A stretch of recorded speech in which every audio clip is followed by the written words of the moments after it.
Hello and welcome to another edition of PFF's Best Ball presented to you by Underdog Fantasy. I'm your host, Ian Hartitz, joined by my fine fellow PFF colleagues, Kevin Cole and Jarad Evans. Kevin, how's it going?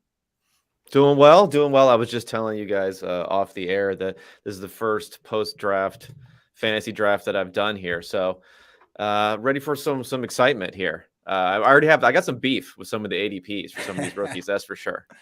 It's certainly for some of these rookies, you can still find them very late. And, we do have a lot of conversation to be had about, folks like Velus Jones, folks like Tyquan Thornton, players that maybe we weren't as high on as the NFL teams were. What ultimately matters, we're here to find out. Jarad, the king of PFF Fantasy Social. What's up, my man? Not too much. I think that's the first time that Velus Jones and Tyquan Thornton have ever been brought up while the first round of a fantasy draft is about to start. So kudos to that, Ian. Yeah, I mean, look, I understand if we don't like the prospects, but at the end of the day, again, okay, I need to stop talking about Velus Jones and Tyquan Thornton. That's on me. Kevin, you grab Cooper Kupp at number 2. If you would have been at 101, would you still have taken them over JT, or are we good with that? I don't know. I mean, it seems like JT's ADP is so much higher that I might have leaned there, but I think there's a good argument for Kupp, right? Based on what we saw last season. I don't think throwing Allen Robinson into the mix is going to change things that much. And I don't know if there was a better fantasy force this year. And let's remember, Frank Reich has told us that this backfield is going to have multiple fantasy producers in Indianapolis. So if that's the case, Nyheim Hines may be coming in for some of that workload.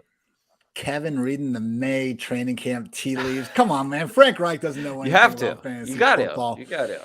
Oh, my goodness. All right, I am on the clock. I'm going to go ahead and grab Jamar Chase at 1.7. I usually haven't been able to get him this far down. We will see exactly what that target share looks like between him and T. Higgins. But as we saw last year, Kevin, like one of the things you helped bring to PFF was the expected points model, which helps show. I just think it does a great job showing, what guys were expected to do purely based on their workload. And then you can see who the true superstars are that are just massively exceeding that. Jamar Chase's season was one of the top 6 performances of these past 2 years. When you see someone scoring like 50, 60 points above expectation at the wide receiver position specifically, is that something that you're more likely to be like, hey, this wide receiver is a freaking baller, we should be looking to draft him again and again and again? Or is that almost a red flag, like, man, he was good, going to be awfully hard for him to replicate that the next season? I mean, I think it's a little bit of both, right? For Chase, I think it was more troubling early in the season where he had just a ton of workload deficiency based upon versus where he was actually getting his production. And then he wasn't producing as much midway through the season. He went through a lull, but his workload, his actual expected points were pretty strong. And then it flipped back in the other direction. So I'm good with Chase. There's nothing you can really argue against Chase.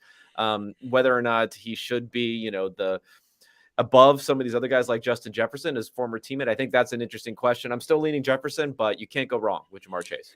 I have a similar sentiment with Jonathan Taylor where, like, it is going to be hard for him to replicate that 101 finish. I mean, the last freaking running back to repeat as the overall fantasy RB1 was Priest Holmes back in like 02 and 03. And since then, like, we've had 18 or so overall RB1s.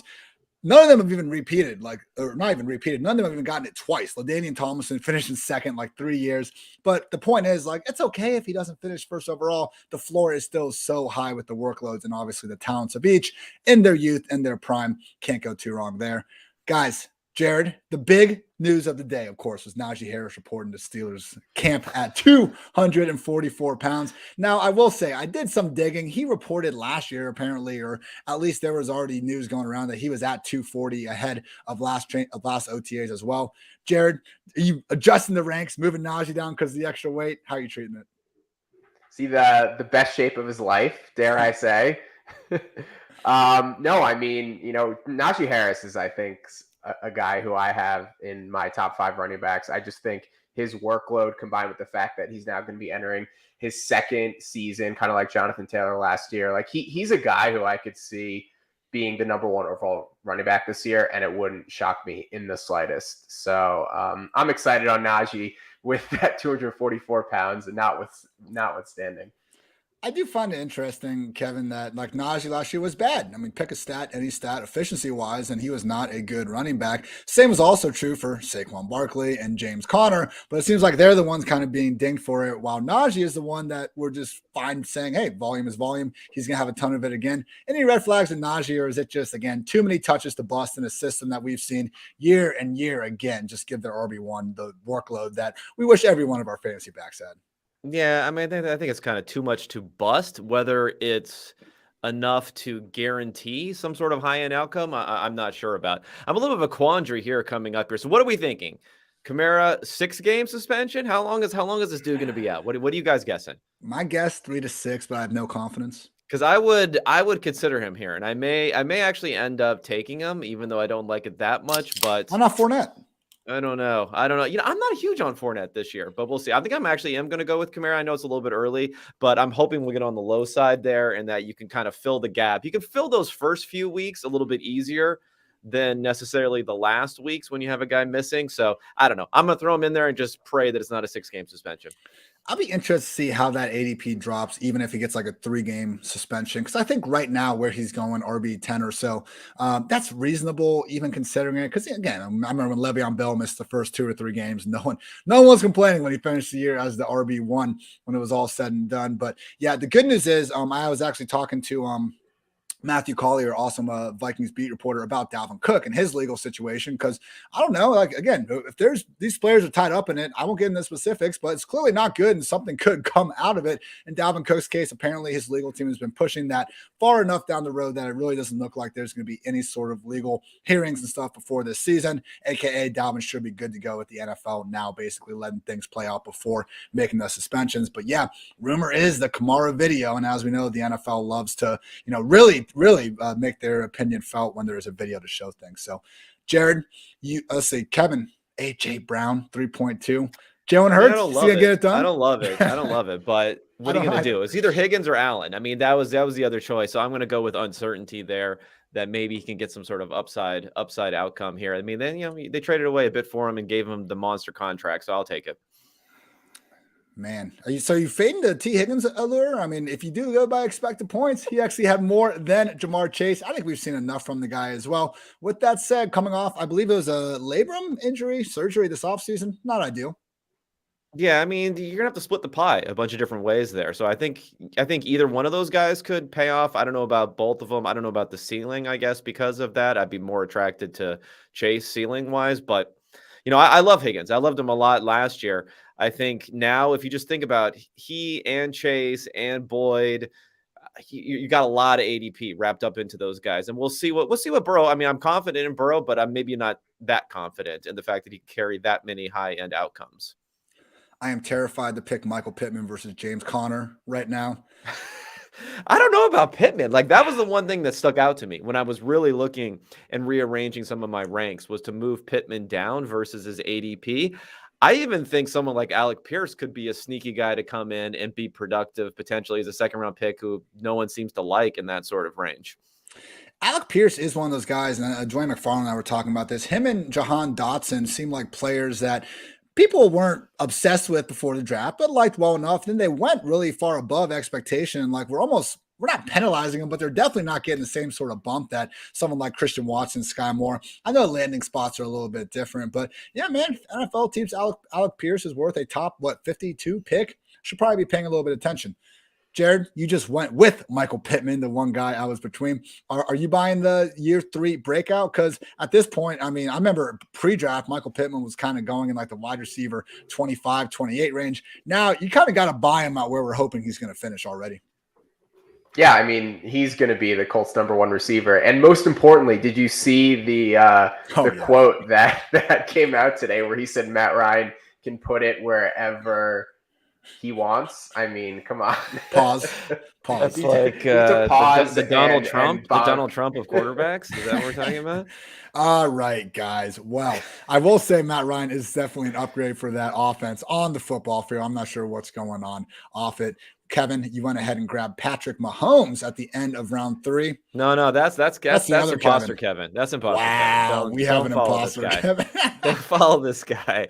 Yeah, I'm that gonna does seem a hate. little rich. He's my. I'm hating on him. I mean, Cortland Sutton. Come on, imposter Kevin. You're just killing me here. Sutton versus Judy. Kevin, where do you kind of fall on that? I almost lean Sutton. I don't know if I'm really into either of them here. I think it's going to be interesting to see what Russ does in this offense where I don't know, they might be a little bit too high. I could see something going on here with the Broncos where they try to do a little Russ cooketh early in the season and then start to transition back into a little bit more of a play action run heavy game with the backs that they have. And maybe there just isn't the volume there for those guys. So I'm a little skeptical. We'll wait to be seen on that. I guess I just don't see that high end outcome. Like they're just going to be totally gunslinging with Russell Wilson there, even despite the talk of what we're hearing. That's kind of my problem with the Albert O hype. Although now you see Albert O going around tight end 15, 16 range. There I can live with, but this top 10, top 12 part, I don't know. For a quarterback that we've seen, again, you look at the heat map and he's not exactly throwing the ball over the middle of the field with all this urgency. Maybe it does start to make sense that they haven't really enabled that many good tight ends over the years, other than Jimmy Graham, who was basically playing slot receiver in the first place. You throw in the Greg Dulcich signing in the 3rd round, and there's certainly a scenario where Albert O just isn't going to be on the field all that often. 4th round, I snagged Terry McLaurin. I went into writing my Washington Commanders now preview, and I thought I was too high on McLaurin. I had the Ohio State bias in there. Hasn't had the huge fantasy finish yet. I was like, all right, are you trying to will this to happen instead of, actually expecting this to happen with the old brain? Came out of the preview. I moved him up in the ranks. Terry McLaurin is that good. There's no target competition there. Carson Wentz, sadly, but actually is the best quarterback of his career. Like Kevin, if you're not in on Michael Pittman, we got to be in on Terry McLaurin at this price. Yeah, no, definitely Terry McLaurin. I'm definitely in on Terry McLaurin. And again, because I'm a little bit out of sorts here, you guys got to help me out.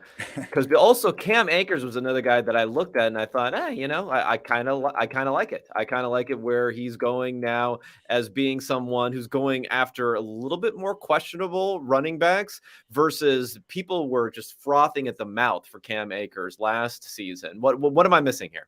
I think this is a fine spot. It was when he was going as like a top 10 dude, or at least being ranked that way by whoever. Maybe those people weren't actually going to the drafts and making it out that way. The ceiling's there. I mean, it just depends if are we going to see McVay actually feature Akers with that Todd Gurley, even CJ Anderson, and for a brief time, Cam Akers level workload, or is it going to be more of that committee system that we kind of saw down the stretch in the Super Bowl? Darrell Henderson's back. All they took was the running back out of Notre Dame, who I know is more of a pass catcher anyway. I think Akers leads the way. I'm just not convinced that the number 1 running back in LA is going to be that 300 to 400 touch guy anymore. Jared, what are you kind of thinking with Akers? An legit RB1, or maybe someone that probably should be going kind of outside the top 15 or so? I definitely like Akers as like a risk reward type guy because he definitely could be the bell cow on one of the best offenses in the league. But I think also people are worried about his injury, bringing down his ADP and whether or not he's going to be as explosive as we saw in his rookie season, because he definitely didn't look that great when he came back last year. So I think that's like at the top of people's minds, the recency bias on his injury. So I guess we'll just have to see. Definitely worth a risk late for early fifth type. Amazing that a running back did not look good coming back 6 months after an Achilles tear. Who would have back thought to the NFL? He was also Why playing did the that even Buccaneers. happen? Why is he allowed to do that? The team should have stepped in and been like, dude, it's okay. We don't need you this season, I think. But I think some of that too is them facing like the Buccaneers and just some of the best run defenses out there in the first place. Where do you kind of project him to finish though, like just from a pure touch count, Kevin? I mean that's it's all over the place, right? I do just think the ceiling is there because we've seen with McVay and how they used Akers, at least situationally at the end of the 2020 season, it could be really, really high. So I don't know. It's more of a ceiling sort of thing. I think if you're going to talk about a median outcome type of thing, it's probably somewhere in the, I don't know, mid, you're going to hope you're going to get somewhere between like 250 or something like that, but it could be even higher potentially. And that's what you're going for. I was able to pull out the Lamar Jackson, Mark Andrews stack. Maybe I can get a Mr. Rashad Bateman in there if neither of you guys take him. Oh, he might already be gone. How high is He's Bateman got it. going these days? Come on. Okay. He went just 2 picks before me. Fair enough. Kevin, are you buying that breakout? I mean, taking Hollywood out of the picture sure is nice. I mean, and do seem to be smart people, Matt Harmon amongst them, really seem to know the wide receiver position and believe that Bateman kind of has what it takes. I wasn't overly impressed with what we saw from him. His numbers didn't exactly blow any of us away, but without having Lamar out there and just having to deal with, I think it was that groin injury from start to finish, I think you can cut him a little bit of slack, albeit the history of wide receivers, not putting up those big numbers as a rookie. You usually don't see a lot of them, all of a sudden go to the moon the next year. Yeah, I don't know. I was someone who was pretty big on him coming out of the draft. He was someone, when I watched him in college, I thought he was bigger than when he ended up weighing in, I think, between 190 and 200. But then when I saw him on the NFL field, I thought he looked small versus some guy like Chase who looked big and physical out there. So I guess I was a little bit concerned about that, but you're right. There was the injury stuff floating around at the same time. There shouldn't be a lack of opportunity, but he was really operating as a pretty low ADOT type of target. So it doesn't get me super excited for what he can end up transitioning to this year, although there's a possibility he could be used down the field more. I mean, they need someone to go down the field on this offense. We're just like, he is the number 2 in Baltimore. Like, Mark Andrews is that one. And then when you just start going down the list of guys like Elijah Moore, Amon-Ra St. Brown, Devontae Smith, like, I think all of them are probably better. Now, are they actually going to get quite as many targets? Like, they might. I don't know, because they don't really have the same sort of tight end target hog there. Jarad, Bateman, someone you're trying to just snag all over the place this year, or too many kind of red flags? No, I love Bateman. I think he checked all the boxes for me just as a prospect. He was so good in college and wasn't really set up for success last year. He had the injury in the preseason and offseason that kind of slowed him down. He was out early in the year, and then it's kind of tough to come back from that. And now he's the guy. Like, everything Baltimore has done this offseason has shown us that he's someone that they believe in, and he's going to be the number 1 receiver. And I'm definitely drafting him in the 5th round. And I'm about to take another guy you mentioned earlier, Amon-Ra St. Brown, building a little Lions stack here, which I'm not too upset about. Okay, we'll take that. I mean, with Amon-Ra, look, I understand that DeAndre Swift and Hawkinson were out of the picture when he was balling out, but look at all the bad teams that have been around with these injuries over the past 5 years. It's not like every single season there's someone like Amon-Ra putting up those level of numbers, like working as the legit overall wide receiver 2 down the last 5 weeks of the season. So I think what a great study that Troy McFarland showed was that when you have these rookies posting PFF receiving grades north of 80, like you can pretty much throw draft capital away. Like, these guys don't really come back to earth in the future. Now, maybe we can't project that same level of targets, but at a minimum, Kevin, like, I think we know now Amon-Ra Brown is pretty damn good at football. And in terms of how this offseason went, like, adding Chark, he's just going to be on the outside, mixing in with Josh Reynolds and those guys, and having the potential for Jameson Williams to miss some time. It's not out of the question that Amon-Ra kind of picks up where he left off. Yeah, it's definitely not out of the question. I mean, especially in a PPR format, I think it looks pretty good, and you're going to hope for a delayed outcome for Williams, that they're not exactly rushing him around a lot to come out there. I guess for me, I have trouble saying I'm going to click on a 4th rounder before I would click on someone like Elijah Moore or Devontae Smith with so much more draft capital behind them. Unfortunately, I'm kind of staring at Devontae Smith right here, but then missed out on Jalen Hurts. So having A.J. Brown and Devontae Smith with no Jalen Hurts is not exactly great here. But I think man, this is a tough one. Maybe I'll go with Moore then. Maybe I'll go with no, you know what? I'm going to go with Devontae Smith. I'll still pick him anyway. But I don't know. I would just lean towards a top 10 pick over a 4th round pick, despite what we saw down the stretch last year. I know the volume concerns. I know everything else, but we're going to see how things shake out with Chark there. Looks like I'm going to get Elijah Moore and Devontae Smith. So, there you go. That's the way it goes. And with the 4th round thing, like, yes, historically, it's over 80% of rookies, top 12 quarterbacks, tight ends, top 24 running backs, wide receivers, full PPR. Regardless of position, over 80% have been drafted inside of the top 3 rounds. It's not quite as big of a hit rate if you just remove the rookie designation from it, but it's pretty close. Like, we're still seeing rates of 65% or more at each and every position. So, it's draft capital. I know we have exceptions to the rule, like your James Robinson and things like that, but I think once you start digging deeper and deeper into that, you do find out that usually they are just exceptions. We'll see, though, because, I mean, if Amon-Ra is going to be doing good, Hawkinson's going to be doing good, Jameson's doing good, all of a sudden we're looking at Jared Goff. There are some situations like that, Kevin, most notably with the Jets and Elijah Moore. Is it the Zach Wilson era? Come on, he's growing up. Thick boy Wilson? I don't know, man. Talk about, I was thinking about the whole best shape of your life sort of stuff here with the Najee Harris stuff. I think I would generally fade weight gain for skill position players, maybe not wide receivers. I think there's some wide receivers who play small. If you're a running back, like, why are you shouldn't be gaining any weight, right? You should be already be a pretty big dude. But I think I'm buying weight gain quarterback season here with Herbert and with Zach Wilson and some others there. I think Wilson just got a ton of talent, and I don't know. I mean, I know that the group chats out there and the Twitter analysts love them some Justin Fields, but Fields was bad. He's on a bad team, and now we have Wilson coming in. And like, what else could they have done to really build around him? I've heard an argument that maybe they don't believe in him, but geez, the amount that they invested in that offensive line and the wide receiver core, bringing in a couple of tight ends, they couldn't have done more here. And I think they need to do that. Joe Douglas probably thinks he needs to do that to save his job. So Zach Wilson is set up for success. Whether it'll happen or not, I don't know. Get on the Jets for doing that. I mean, look at what we're dealing with Justin Fields. I would say Trevor Lawrence. I mean, they're throwing money around, but I don't think they really made as much of it as the Jets were able to do. They're just burning money in Jacksonville. Right. But I remember before the half, like seeing all these mock draft experts having, Drake London or Garrett going to the Jets. And I just kind of thought that with Elijah, Corey Davis, even Berrios, that was fine. But hey, let's add another baller to the mix. And they're running back with Michael Carter and some of those guys. Probably didn't need to add Breece Hall. We can talk all day about if they should have drafted a running back in the second round. But ultimately, putting him in that running back room improves that position group as well. I hope that Wilson can figure it out because, as you said, Kevin, you see the talent he has, like with the off-platform throws, getting out of the pocket. I mean, that Titans game in particular, you saw the ceiling. So for players like that, especially to be actually good, they're so much more entertaining than the Jimmy G's of the world. Not to piss you off or get you on that rant. I mean, the dude has got talent, though. I'm talking not Jimmy G here. Sorry, I'm not going back to Jimmy G. But talking about Zach, I mean, he's definitely got talent. Just when you watched him play, every single time he dropped back the pass, you were like, throw. And then it wouldn't happen for another second or two. So I don't know. Is that something that ends up getting corrected? Maybe that is something that's correctable. But I think the way that he moved in the pocket, the arm talent, all that sort of stuff, I mean, he's like a couple of steps above someone like a Sam Darnold. So maybe you'd hope that there's a possibility for going through there. I mean, he just has a ton of talent. The ball was just stuck in his hand way too much last year. And that was one of the things I think you concluded doing a lot of good work kind of in the early parts of the draft season.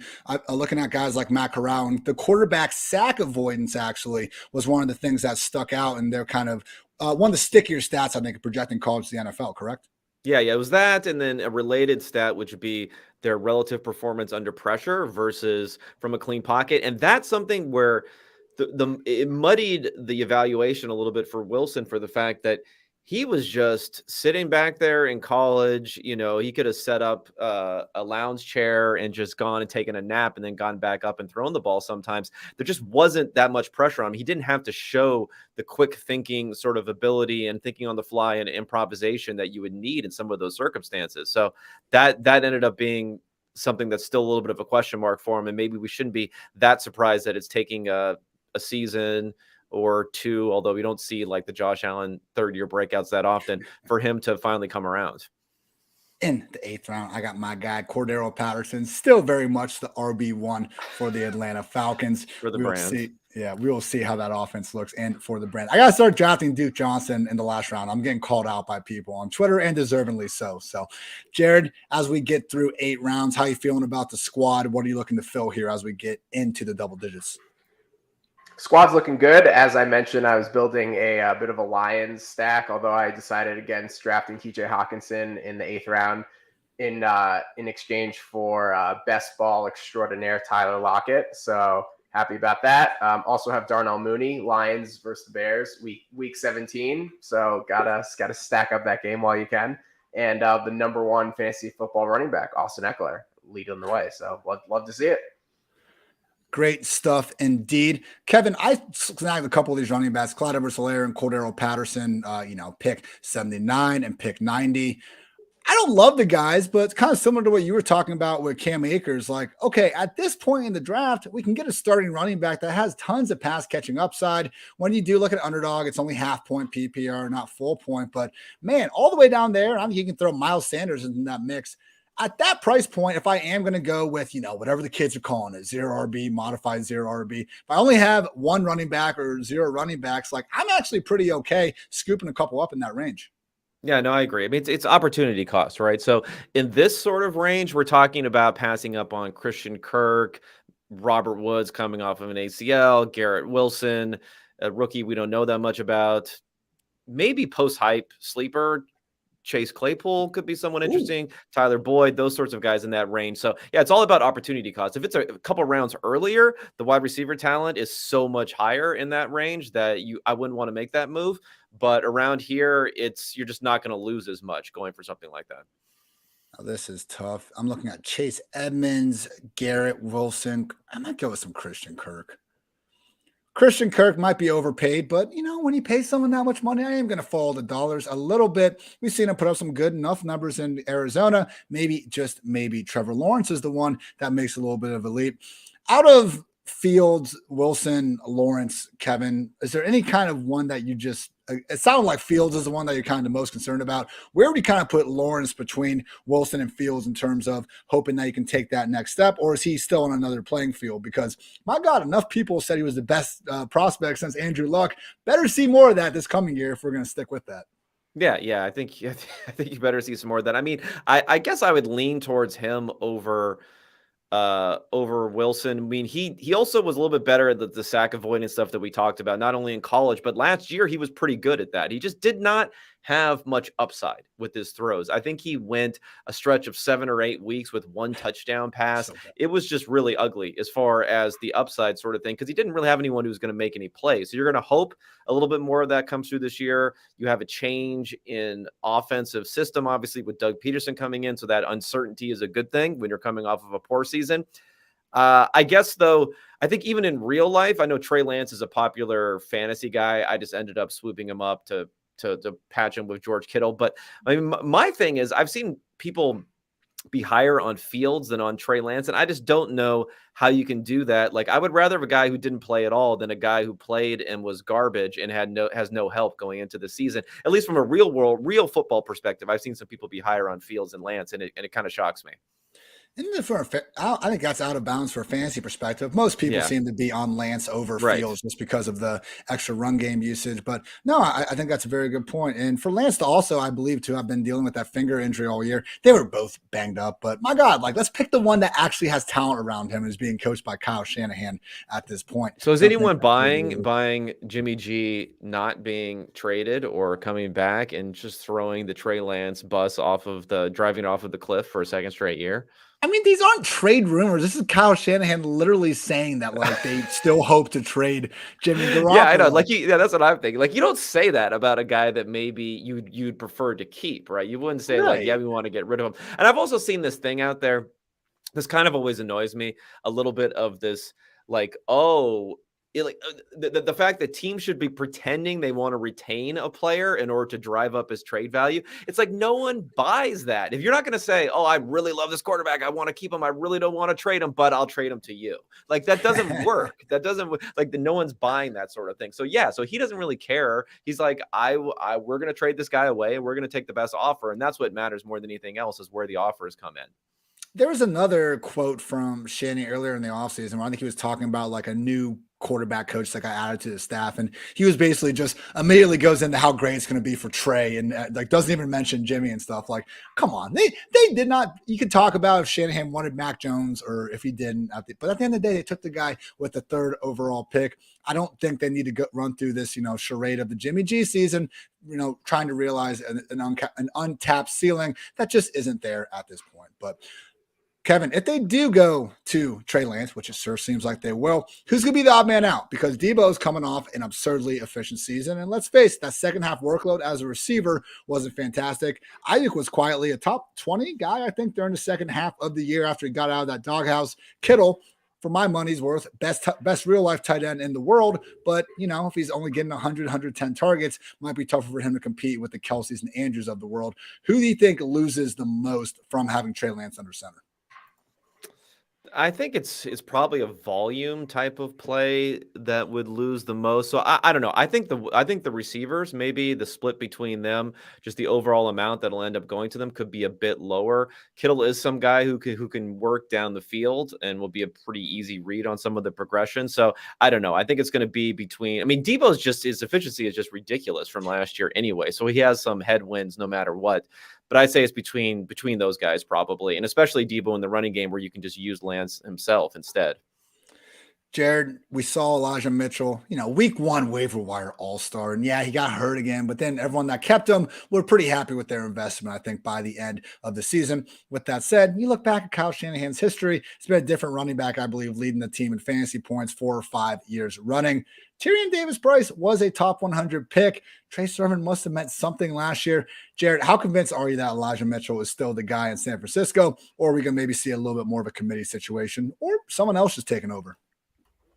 Yeah, I want to be convinced, but I feel like in these uncertain situations, you're better off taking a shot on the cheaper guy than paying the premium for Elijah Mitchell. Mitchell's ADP is starting to come down. I think he went in like the 6th or maybe even the 7th round of this draft. So that definitely becomes a lot more palatable. But I think he's not a guy that I'm targeting just at cost. I'd rather take a shot at the cheaper guys for these ambiguous backfields. I am staring between Madison, Rojo, and Rashad White. I already have Clyde Edwards-Helaire. I don't love the idea of adding Rojo to it, but they are a little bit different backs. Kevin, you said you were down on Fournette earlier. Was that because of Rashad White or why? Yeah, I don't know. I guess I'm just not as certain in the fact that he's locked in the same sort of way. He does have the 2-year contract, so maybe I'm wrong. Maybe I'm wrong about it. Maybe it's too much bias off of what we've seen from prior years. But I guess it's just his ADP, while it doesn't match his production from the prior year, it's starting to float into that range. It's not that I'm down on him generally. It's just maybe I would lean a couple of other directions at a wide receiver or someone else in that sort of range to feel a little bit better and a little more certain about what's going to happen. Certainly buying him far closer to his ceiling this year as opposed to last year. I kind of panicked, took Rojo. We'll see. I don't hate locking up the Kansas City Chiefs backfield, though. Having Darrell Williams completely out of the picture, I do think Clyde will be catching the passes. And Rojo, to me, does have a chance to be this year's James Conner, just someone that can be in a great offense, not even be that great of a player. But hey, if you're having Mahomes putting up 30 points more weeks than not, I think the number 1 running back on the goal line is going to be flirting with that 10 to 15 touchdowns, which I will take in the freaking 11th round of the draft. Interesting point, Alexander Madison. I mentioned Matthew Collier for previously, the Vikings beat reporter. He's not quite as convinced that Madison is the sort of same handcuff now in this new sort of offensive system. He cited, I'm going to mess his name up, Kene Nwanu. Awesome player, had those 2 kick return touchdowns last year, very explosive running back. Kevin, have you given any thought to that, where specifically Madison and Khalil Herbert, these guys where they are potentially great handcuffs? Last year we saw they were, but in that new offensive system, how confident are you on kind of rolling the dice on them? I mean, I think Herbert a little bit more confident, maybe. I generally don't like the handcuffs, though, for if you're attached to a high-end player. I know Cook's ADP isn't, RB2 like it was last season, but he's still high enough where I don't like it nearly as much, because then you're almost banking on 2 different things to happen. You're banking on an injury, then you're banking on the fact that you're right about the fact that they're a locked-in handcuff, and it's pretty surprising how often that second assumption ends up being wrong in a lot of circumstances. Jarad, you're on the clock. Walk us through your thoughts. I am about to grab Justin Fields here. I have Darnell Mooney. So and no quarterbacks. This is going to be a 3 quarterback team. So let's hope that Fields, with his rushing in year 2 here, can take a step forward despite his weapons not being the greatest cast of characters. I went ahead and took Rob Gronkowski, flying past his ADP at pick 138. Like, come on. We think Gronk's not going to come back and play with Tom freaking Brady. Why would the Buccaneers go through the draft only using a 4th-round pick in the position, let O.J. Howard leave for $3 million? Like, did Tom Brady really come back out of retirement to throw the ball to Cameron Brate, Kevin? I do not see that for a second. Rob Gronkowski is going to be back. And, like, if there is ever a player to draft at this time of the year, like if you are going to be a savage like us and draft in freaking June instead of August, like if and when Rob Gronkowski signs with the Buccaneers, he's going to be going freaking 6 rounds ahead of this. Yeah. I think that's a pretty good case. I don't know. If I were Gronk, though, like how motivated is this guy? I know Tom Brady is motivated to keep on going, but maybe he's like, can I come back at week 5 so this year? I mean, I don't think that'll fly the way that things are going, but I don't know. I would be a little bit more concerned about his motivation, perhaps. Perhaps didn't need to go with Gronk considering I had Mark Andrews before. But again, pick 138 against an ADP of 127. I'll take that value. And I do think Gronk, like for me, he would be my tight end 6 if and when he signs with the Buccaneers. And, Godwin injury, not having Antonio Brown there, like there was a scenario where we get Gronk actually starting to get that 110, 120 target workload where we could see him meet an upper range outcome. He looked better last year than he did in his first year out of retirement. Here's to hoping he's been, smartly spending the summer getting into the quote unquote best shape of his life. Went ahead and pulled the trigger on DJ Chark, Kevin. Hey, he seems like the potential likely number 3 receiver in Detroit, but if Jameson is going to miss time, wouldn't be the most surprising thing to see him get a bunch of targets early. And Jared Goff, for all of his faults, has enabled some fantasy relevant receivers over the years. Yeah. I mean, he's got a pretty clear role, I think, too, as far as going down the field, at least before Williams can come in and play that type of role. And again, with talking about Amon-Ra St. Brown, it's just we just don't know how he's going to react to having other actual like NFL receiver bodies out there running around. And Chark could $10 million contract, 1 year, prove it sort of deal. It's not the biggest deal, but it's still substantial money to give to someone who could elevate his career based upon what he does this year. It's really going to change the trajectory of what he does going forward. He just got hurt last year. It's not like he, completely lost the ability to play football. It is interesting how injuries kind of impact the way we think about these players. Cordero Patterson and Ezekiel Elliott, I think 2 prime examples of guys that got hurt, unfortunately, early in the season for Zeke, about halfway through for Cordero Patterson, tried to play through the pain. Didn't play well at all through the pain, and they're really being penalized for that, as opposed to someone like Derrick Henry, DeAndre Swift. They get hurt, they don't play. We expect them to just go back to playing like they weren't injured. We will see how it pans out. Are you buying on Zeke, Kevin? Because right now he's the cheapest he's ever been going. I think I am, but I don't know. It just seems like the most hated player, and I feel like it's just real world. It's been bad. Contract, everything else is just bad, but they're going to give him the ball. So I don't know. I think the offense could be a lot better this year too. I don't think that Dak was ever really healthy last year. Jared, don't you think that if we just listed all the running backs and like we took away their names and we just said, hey, here's this guy in Dallas. He's 26 years old. He's on his big contract. He's gotten fed the ball every single year of his career. And by the way, he's in the reigning number 1 scoring offense. Like, wouldn't that be something you might be interested in? But the problem is that Zeke isn't even the best running back on his own team. So that's what I hear. That's what I hear a lot. So there's an issue. That's what Twitter says, but what do the Cowboys think? Like, this comes back to my point. Like, with guys like Dotson, Alec Pierce, and all these players, like, just because us or whatever fantasy analyst you said something in April, like we probably should be valuing the team that actually drafts them and is giving them the money, what their opinion of the player is more than us. So I love me some Tony Pollard too. I do wonder if there's something to Pollard and Javonte Williams. It's kind of, they're breaking a bunch of tackles and obviously that's a good thing, but there is a difference between the sort of runs that Pollard's getting versus the runs that Zeke is getting. And I think Jay Moore on Twitter does a good job demonstrating that sometimes. Like, there is a little more nuance to the running back position that I think we get from these players that are a little more prone to just breaking one tackle after another. But, I don't want to go every single time I'm on video talking up Zeke these days. I've seen the freaking clips from last year. I feel like we could be 1 year away from getting that, David Johnson run to the outside where everyone just calls his career done right there. But Cowboys can't get out of the contract for another year, so we will see what happens. Kevin, we've made it through 13 rounds now. It's your first draft, post-draft. How do you feel about the squad? I mean, I already fucked up the quarterback. I was clicked and I accidentally got a third quarterback very early, so not so hot. Not so great about that. Other than that, I mean, okay, I'm a little bit light on running back, so I have some guys I can fill in here. I have a couple of names that I'm interested in right here, but we'll see. We still got a few picks before I come up. I'm hoping everyone else is loaded up so I can start to scoop in some guys who have contingent value depending upon what happens with the rest of the backfield. I'm going to try to build some backdoor stacks here. I got Lamar Jackson, already got Mark Andrews. Devin Duvernay has been a nice target of mine in the later rounds. He's the Ravens wide receiver too. I would love them to sign Julio Jones though. Like, come on. Is James Proche really going to be our number 3 wide receiver in Baltimore? Like, come the hell on. Doesn't Baltimore just have to sign like every single kind of aging wide receiver at this point? You know, I was shocked when Jarvis Landry didn't go there. Jared, let's get Julio to Baltimore. Who says no? And don't say the Ravens, okay? You can't say the Ravens. Who says no? No, I'm all in on that. I think that is probably his best landing spot just from like a team perspective. You know, Julio would only come back if he's going to a contender. I think the Packers could be another interesting landing spot. I know Christian Watson apparently didn't look too great in OTAs today, just one random practice. But the Packers definitely need more receivers regardless. And that's what I would be pushing for.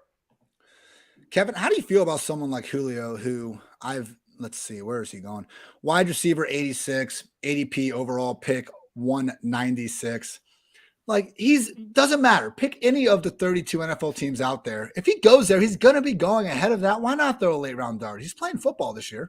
Yeah, he's going to play football. I mean, I'm not super confident in whatever he's going to end up doing. It's probably going to be interesting to see who he's surrounded by in this circumstance. But yeah, I mean, he's going to be playing football, so I think I'm fine with go ahead and throwing a pick at him and just seeing what happens, basically.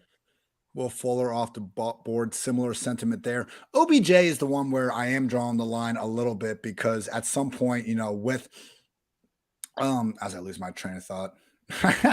Jared, how you feel about the squad? I gotta get my thoughts back together. Yeah, no. Back to your point. I mean, I still think that OBJ at this point of fantasy drafts makes sense, if only because we're playing in these best ball contests where OBJ could end up on a team like the Packers or the Ravens. There's a plenty of wide receiver needy teams. And he comes back like week 8, week 9, week 10, and then he's full steam ahead for the fantasy playoffs, which is where all the money in these contests are. And like, what's the opportunity cost? Like, none of the players right now that you're drafting, you're expecting to be huge contributors for your team. You can hope, right? But these are all like rookies and backups at this point of the draft. So like OBJ right now, like I'm all on board for that. No, I remember I do think there's a difference between, you know, gambling on guys not getting injured and guys that are already hurt. And now we have to deal with that. So, hey, don't hit the player, hit the ADP. When OBJ is falling this far, I guess it's okay. We'll see ultimately where he lands. I am now on the clock. I'm going to just get me another share of Gus Edwards, another example of a player, you know, basically just like an even cheaper version of Melvin Gordon. Nobody likes him, even though he continues to go out there and do good things. We all just hope and assume that J.K. Dobbins is going to take over. What's going to happen? Dobbins is probably going to get 15 or 16 carries. Gus Edwards gets 12. Like, Kevin, when you make your projections for the Baltimore Ravens, what's the disparity between Dobbins and Gus? Like 60-40 at the most? Yeah, probably. I mean, I guess the issue there, and like you said, we're only in half PPR, so maybe it is a bigger issue, is that you're just not going to get a lot of receptions. But maybe they'll have to use that a little bit more with the lack of wide receivers. I'm not quite sure, but yeah, he's a solid guy that, you know, he had a brief spark last season of hope before things fell off there with the Dobbins injury. But he has that contingent value, I think, again this year. If Dobbins can't, you know, come back from injury and be stronger than he was before. Looking at some of the tight ends on the board for you late round fanatics: Gerald Everett, Evan Ingram, Logan Thomas, Taysom Hill, Austin Hooper. Jared, is there a late round tight end, you know, kind of, we'll say past that like kind of tight end 15 mark that you've been fancying during these drafts, other than Rob Gronkowski, of course, because again, that's the surest thing in the world? Yeah, I think Gerald Everett is probably my guy in these later rounds. If you want to chase like the narrative of the Robert Tonyan scored all these touchdowns 2 years ago, Dawson Knox got all these touchdowns last year. Like, what do they have in common? They're a starting tight end who plays most snaps, catching passes from one of the best quarterbacks in the league. And so Everett has that in LA, catching passes from Justin Herbert, and he's practically free. They gave him a bunch of money this offseason, so maybe you run into 8 touchdowns from, you know, your backup tight end here at this spot. That is how you kind of read the tea leaves here. If you look at it, Everett, 2-year, $12 million deal, $8 million fully guaranteed. I mean, last year, Jared Cook got 1 year, $4.5 million, and ended up getting like 85 targets out there. They were still using Donald Parham, Steven Anderson, but targets are targets. And if we are going to bet on a scenario, of someone turning those 80, 90 targets into 10 plus touchdowns. Sure seems like Gerald Everett could be that guy. You in, Kevin? I mean, I'm in. I just remember he had one of the worst games I've ever seen in my entire life. Was that last year? That was horrendous. It's just like that God. just seared in my brain the fact that he could like single-handedly lost a game basically. So I don't know. I mean, I think he's a useful guy on a team that's going to score touchdowns. So that's a good combination for a tight end. What about Evan Ingram, who I'm going to snag to pair with Lawrence in case I'm full of shit and Rob Gronkowski, in fact, does stay retired? Because Ingram does have that past first-round capital. We saw him, now it was a while ago, we saw him be good at the NFL level. Jason Garrett, Daniel Jones. There's a path to talking yourself out of these past few years, and the Jaguars gave him $10 million. It seems like he's going like literally as a tight end 25 because there's this thought he's going to be splitting things up with Dan Arnold. I don't hate Arnold, but man, the $9 million they gave Ingram, I feel like if you're giving a tight end that much money for 1 year, he's going to be your featured guy. Yeah, I mean, I think so. I don't know if it's a post-hype breakout, but post-first-round guy breakout, a notoriously late breakout position. And for all that we lament what the Jaguars did as far as building a strong receiving core around Trevor Lawrence, hey, maybe that means he turns to Ingram a little bit more than he would have as being a more reliable option. Reliable and Evan Ingram have not been two words been used together very often in the past. I just want a world where getting Evan Ingram involved isn't giving him a freaking reverse. Like that was honestly like Jason Garrett's trump card. If nothing was working, he's like, let's just hand the ball off to Evan Ingram here. See what the hell happens. My God, appreciate Jason on the USFL broadcast though. Great job, man. Comparing, freaking Paxton Lynch to Josh Allen in the run game. My goodness. Kevin went ahead and took Sammy Watkins at 17.2. Hey, there's a non-zero chance he's wide receiver one for. I was just Aaron about Rodgers. to say, because we have a Packers fan in our present and Jarad Evans. Jarad, gun to your head. Jarad. It's possible. Who leads the Packers in targets this year, Jarad? I tweeted as a complete sarcastic joke that Sammy Watkins is going to be the Packers wide receiver one. And Packers fans from far and wide came into my mentions and my DMs attacking me. That is not going to be the case. But I probably think it's going to be Allen Lazard is going to be their number one receiver. And then maybe later in the year, Christian Watson or Romeo Doubs kind of gets more involved and then maybe takes that mantle from Lazard. I don't think it's going to be Sammy Watkins. I hate to break your heart, Kevin. But think about it, Sammy Watkins by week 4. Sammy Watkins, I bet he's into some crazy like homeopathic shit. Like let's face it, this guy's like Lizard King or whatever the hell he's got going on over there. I bet he's like eating mud or whatever the hell that Rodgers was doing. He's doing all that stuff. They could have a connection there, and I guess for a way like. I just want to short Christian Watson a bit. I think it would have been a perfectly fine pick. Maybe at the end of the second round, third round type of thing as a guy. I was just shocked that they traded up for him. But I don't think when it comes to Aaron Rodgers, the front office investing all this draft capital in Watson anoints him as anything. I mean, who knows? Rodgers might just go elsewhere just to spite the front office. That's the type of relationship they have. Is this your way of saying Romeo Doubs is a great late round value? Yeah, that's super sneaky. Get your round 18 pick ready. I will say with Romeo Doubs, the last 2 years, I've tried to kind of, you got the 5-tool baseball prospect. I've tried to kind of take that idea and put it with these wide receivers in terms of different things they can bring to the table: size, speed, route running, contested catch ability. And I think Yak was like the last thing. And basically, it's very hard for any of these guys, particularly with how small receivers are these days, to check all 5 boxes. But the 2 guys that just kind of popped a little bit more in this study than I think being expected elsewhere last year was Nico Collins. Didn't exactly smash, but I think we saw some okay things. And this year was Romeo Doubs. So one's on the Packers now. We'll see what happens there. Early reports out of Packers camp, Christian Watson's having trouble catching the ball, Jarad. I mean, my God, should we be buying now? Is he the next Jamar Chase? What the hell? Is this strike? Yeah, man, Jamar Chase. Jamar Chase 2.0, and you can get him in the 8th round of your fantasy draft. Like, come on, Yeah, that's just a logical conclusion, right? Yeah, that's how it works. Being bad is good if Jamar Chase, generational prospect, also had the same problem, right? I don't see any difference between the players at all. We are now into round 18, everyone, and we are throwing a complete dart. Kevin, looking at the players that are still available, is there someone that you especially think that, maybe it could happen? Mark Ingram, maybe. I don't know. Is he actually going to do anything this year? He was a name that these are, again. I'm not up on my research here, so I can't say. But he was someone who I thought, at least it was interesting to see his name down there so low. Maybe. I mean, I think the report we just saw was that we're going to see the Saints maybe sign a veteran running back, but who's to say that dude's going to beat out Mark Ingram, who right now is going to be the RB2 there.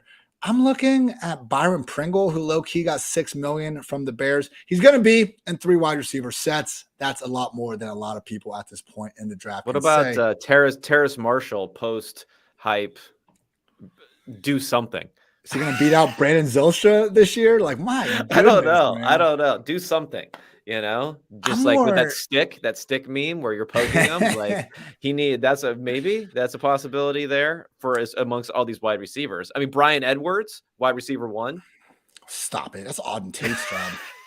If we do want to go ahead and look at the Falcons, so there's a lot of opportunity behind Drake London. I don't really think Mariota is going to do all that much with it, though. Cole Beasley off the board. Oh, no, I was going to say this, though. Not Terrace Marshall, but Robbie Anderson is someone that is going like wide receiver 80 or so. And if he stays in Carolina, he's 1 year removed from a top 24 finish with Teddy under center. I understand last year didn't go well, but basically if he stays in Carolina, he's being drafted about where you'd expect him to finish, if not lower. And if he actually gets traded, which we've heard rumors about, he's another one of those guys where I just think he would actually go up. But guys, it's going to wrap up the draft. Let's go ahead and give our final assessments, final words. Get on out of here. We appreciate you all tuning in. Jarad, you go ahead and go first.